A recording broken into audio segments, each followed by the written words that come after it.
এটা ল'ৰাৰ নাম আছিল ৰতন, এজনী ছোৱালীৰ নাম আছিল গৌৰী।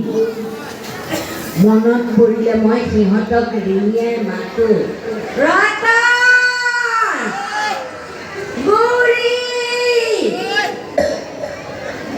মোৰ সেই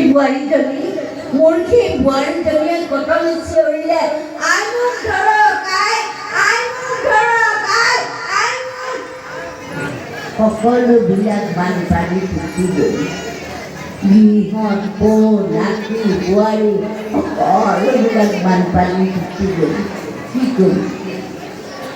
মৰিও যাব নোৱাৰিলোঁ, জীয়াই থাকিব নোৱাৰিলোঁ।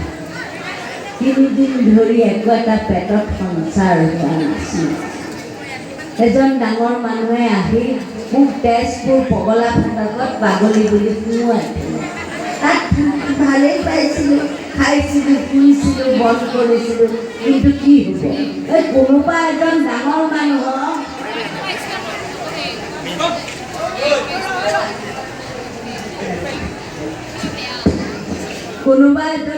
মানুহক মই থকা ঠাইডোখৰ লগা হোৱাত মোক আকৌ আলিবাটলৈ ঠেলি পঠিয়ালে। কি কৰিম? উপায় নাই। মই আলিবাটত বহি আছোঁ, একো নোখোৱা নোবোৱাকৈ। তেনেকুৱাতে এটা বেয়া বুদ্ধি মোৰ মগজুত ক্ৰিয়া কৰিলে।